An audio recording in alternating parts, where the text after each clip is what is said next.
इदम श्री सद्गुरुवे नमः। परम पूज्य गुरुदेव, वंदे माँ की कृपा से, उनके सानिध्य में, समूह की शक्ति के साथ और सभी की मानसिक जप की ऊर्जा को साथ लेते हुए सत्संकल्पों का पर चिंतन। सत्संकल्प, हमारे युग निर्माण सत्संकल्प क्या है? परम पूज्य गुरुदेव द्वारा दिए गए 18 सूत्र जो मानव जीवन की आचार संहिता है।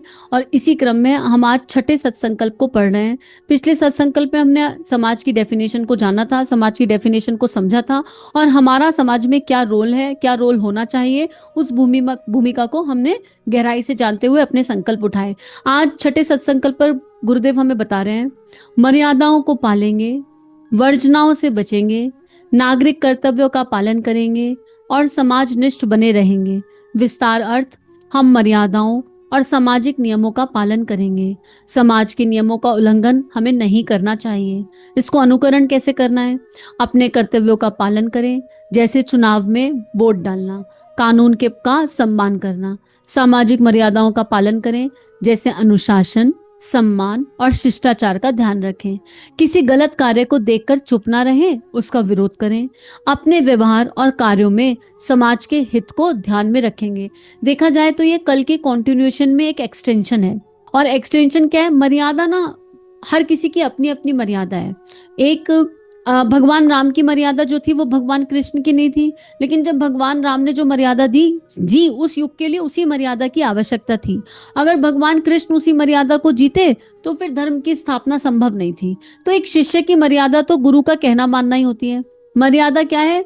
मन को भगवान को अर्पित समर्पित कर देना, भगवान की यादों में डुबो देना और फिर भगवान के कहे अनुसार चलना। तो एक गृहिणी की मर्यादा क्या है?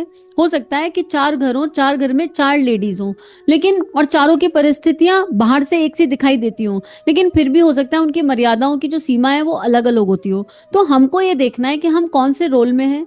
अगर मैं एक स्टूडेंट हूं तो मेरी लिमिटेशंस क्या है, और हमारी मर्यादाएं इतनी कठोर नहीं होनी चाहिए जो दूसरे को तकलीफ दे, और हम इतने कैजुअल भी नहीं होने चाहिए जो हम जो मन में आए वो कर रहे हैं। जैसे सड़क पर जा रहे हैं तो सड़क पर कचरा फेंक दिया।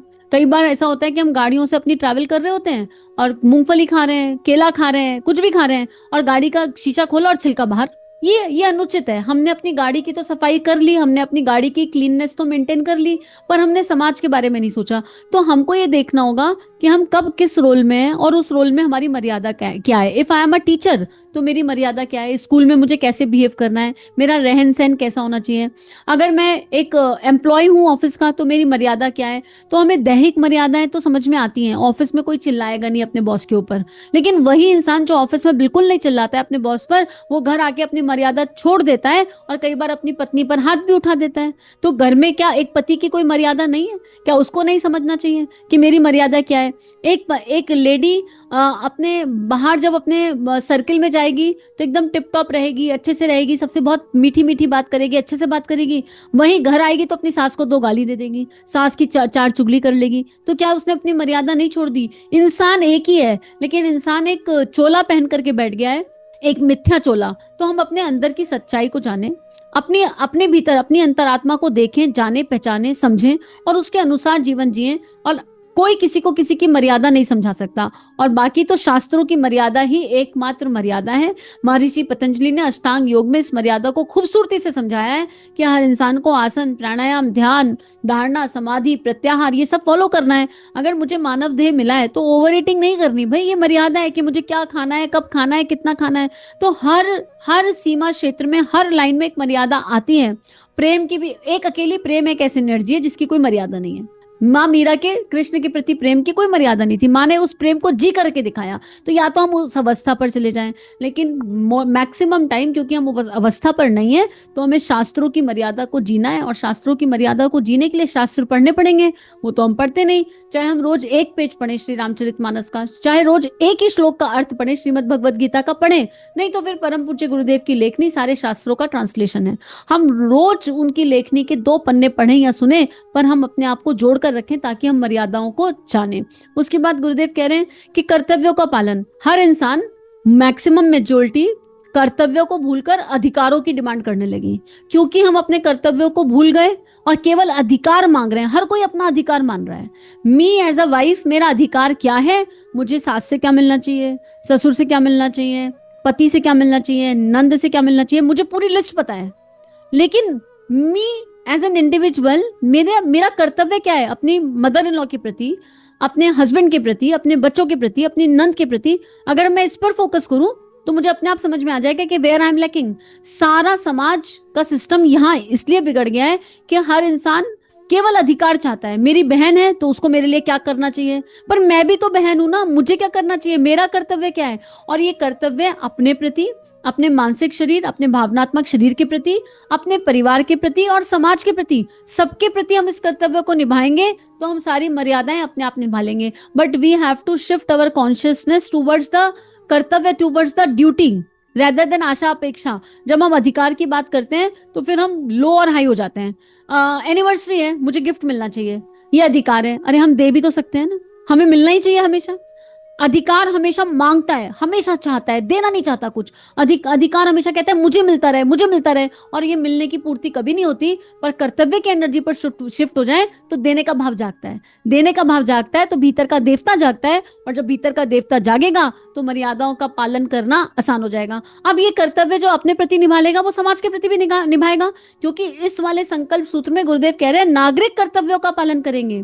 अभी तो ये हमने पारिवारिक कर्तव्यों की बात करी, as a wife, as a husband, पर हम समाज के एक जीवंत जागृत नागरिक हैं। वोट डालना हमारा कर्तव्य है, कानून का सम्मान करना हमारा कर्तव्य है। हम अगर गाड़ी चला रहे हैं तो उसमें सारे सर्टिफिकेट हमारे पास होने चाहिए, इंश्योरेंस होना चाहिए। हम रेड लाइट को क्रॉस ना करें गलत तरीके से। बहुत सारी जगह हम देखेंगे अगर हॉन्किंग ना करें, रेड लाइट आ गई तो हॉर्न बजा बजा के परेशान ना करें, स्पीड का ध्यान रखें, गलत तरीके से ना चलाएं। बहुत सारे ऐसे नागरिक कर्तव्य मिलेंगे जो हम अभी पूरा नहीं कर रहे, पर हमें उन्हें पूरा करने की आवश्यकता है। सामाजिक नियमों का पालन करेंगे। समाज में बहुत सारे नियम, जैसे कोरोना चल रहा था तो बहुत सारे नियम बने थे, अगर हम उन नियमों का पालन नहीं करते तो हम फिर देशद्रोही कहलाएंगे। आज की वो देशद्रोही है। फिर जब भी हमारे पास कोई नियम समाज की तरफ से आता है, आप इसका एग्जाम्पल, कितना बड़ा एग्जाम्पल सेट किया अभी इधर ही 2025 में ये एक बहुत बड़ा दिल्ली में यज्ञ हुआ, लेकिन उस समय सामाजिक नियम ये कहता था कि पोल्यूशन बहुत ज्यादा है, पड़ली जल रही है, तो यज्ञ का धुआं नहीं हो सकता। गायत्री परिवार ने इतना बड़ा यज्ञ किया पर सामाजिक मान मर्यादाओं को जीवंत जिया और पूरे यज्ञ का प्रक्रिया को पूरा किया गया, लेकिन सारा यज्ञ दीपकों के माध्यम से कर दिया गया, क्योंकि यज्ञ में भावना की महत्व थी, भावना की वैल्यू थी। तो सामाजिक नियमों का पालन करते हुए ही हम कोई काम करें। जब हम अध्यात्म के क्षेत्र में जाते हैं तब भी हम ये भूल जाते हैं, हम इतना एकाकी, इतना लॉस्ट हो जाते हैं कि हम ये समझ नहीं आता कि हम अपने मन की पूरी करने के लिए किस किस को दुख दे रहे हैं, किस किस को तकलीफ दे रहे हैं।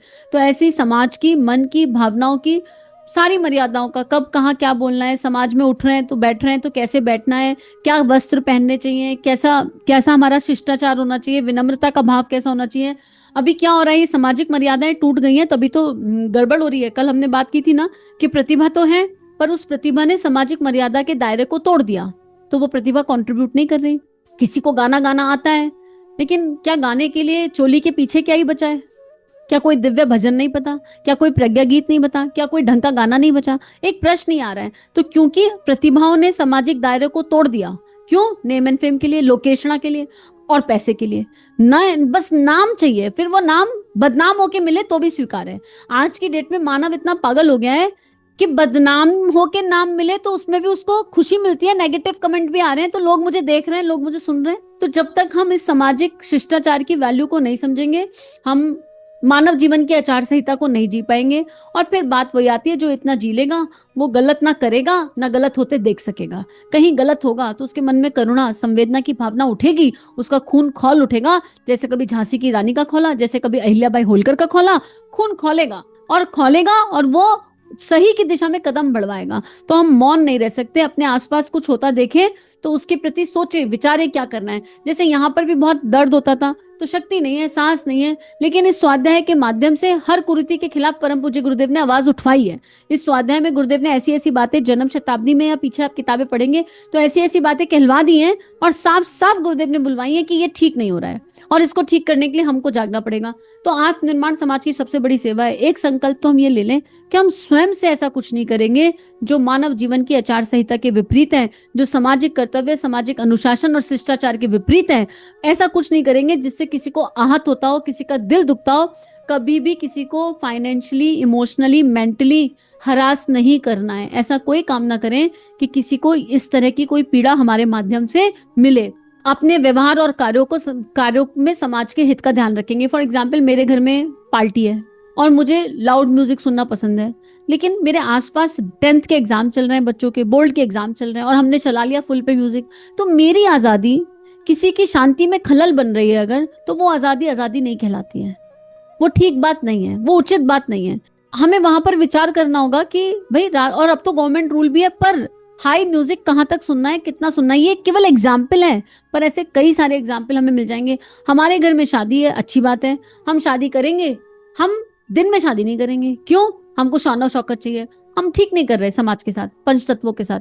उसमें जब हम रात की शादी करते हैं तो लाइटिंग ज्यादा लगती है, पंच तत्वों का नुकसान बहुत ज्यादा होता है, पोल्यूशन होता है क्योंकि जनरेटर्स चलते हैं, यानी क्या क्या होता है। तो ये सब हमको विचार करना, और पैसा भी वेस्ट होता है, इस पैसे पर हमारा अधिकार नहीं है। परम पूज्य गुरुदेव ने लिखा है कि श्री शक्ति बनेगा, पैसा एक ऐसी एनर्जी होगी जो मध्य में रखा होगा, सेंटर में, और जिसको जरूरत होगी ना जेन्युइनली उसके पास पहुंच जाएगा। तो अगर हम इस पैसे को इस तरह बर्बाद करेंगे तो फिर हमें आने वाले समय में पता चलेगा। एक जगह गुरुदेव ये भी लिख कर गए कि इस जन्म जिनके पास वैभव है, ऐश्वर्य है, लेकिन वो उसका मिसयूज कर रहे हैं, उसको सही तरीके से खर्च नहीं कर रहे हैं, तो उन्होंने पिछले जन्मों का सारा हिसाब किताब बिगाड़ कर लिया अपना, और आने वाले जन्मों में उनको समझ में आएगा, उनको हमें याद तो नहीं रहेगा, पर आने वाले जन्मों में उनको ये श्री की शक्ति कभी नहीं नसीब होगी, मिलेगी नहीं।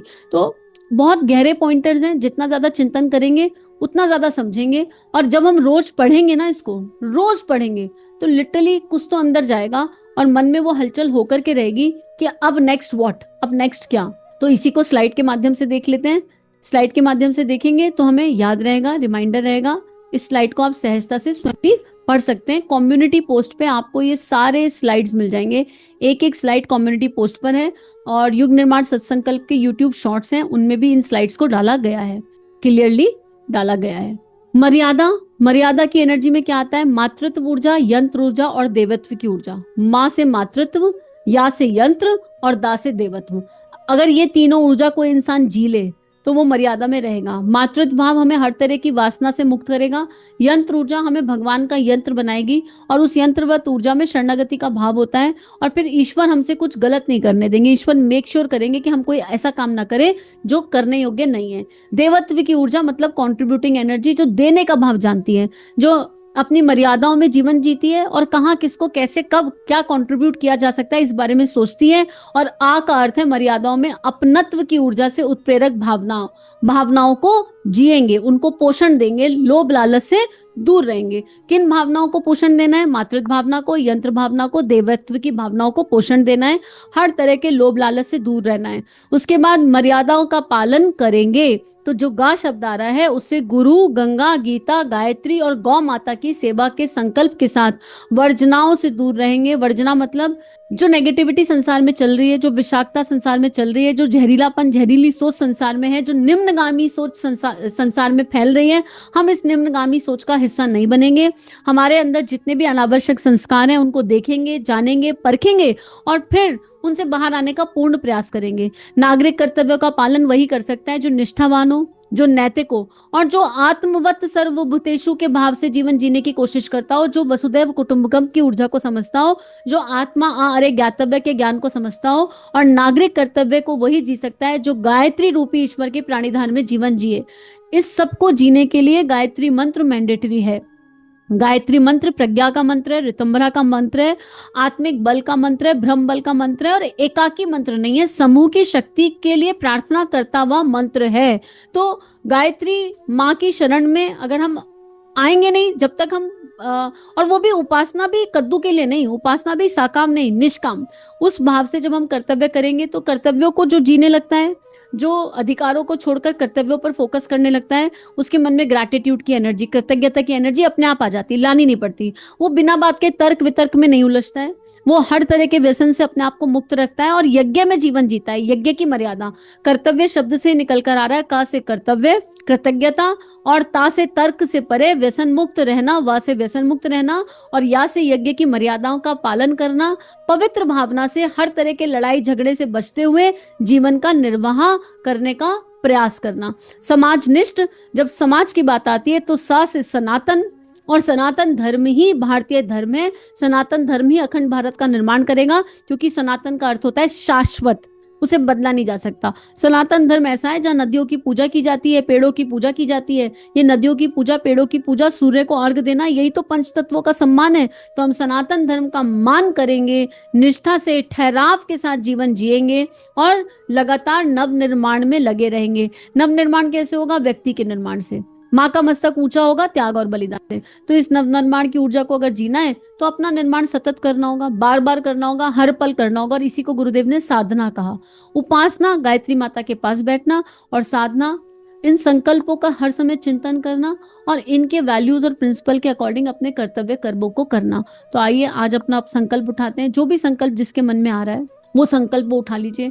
जरूरी नहीं है कि अपना संकल्प साझा किया जाए, लेकिन एक संकल्प ये भी है कि अगर हम इन सब चीजों को जी रहे हैं, हम ऑलरेडी इधर हैं, तो हम इसे फिर जन जन में बांटेंगे, इसे सब तक पहुंचाएंगे, हर किसी को बताएंगे कि परम पूज्य गुरुदेव की लेखनी का जादू क्या है। तो यहाँ पर संकल्प यही है कि जब तक ये जीवन है, परम पूज्य गुरुदेव को उचित लगे, उन्हें ठीक लगे, तो इस वाणी को जन जन तक ले जाने में इस देह का जैसे उन्हें ठीक लगे वैसे इस्तेमाल करें, और कर्तव्यों के प्रति थोड़ा और सजगता के साथ कर्तव्यों को जीने का प्रयास। जो भय मुक्त हो जाता है वो कर्तव्य जी सकता है समाज के प्रति।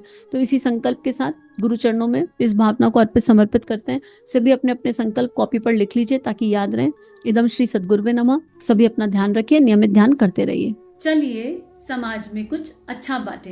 अगर ये भावनाएं आपके अंतःकरण को स्पर्श कर रही हैं और आपका परिवर्तन हो रहा है, तो इन भावनाओं को विश्वव्यापी बना दीजिए। चैनल को लाइक कीजिए, सब्सक्राइब कीजिए और वीडियो को पूरी दुनिया में फैला दीजिए, ताकि ऋषियों की और संतों की लेखनी से जन जन का जीवन बदल सके। जय हिंद, जय भारत।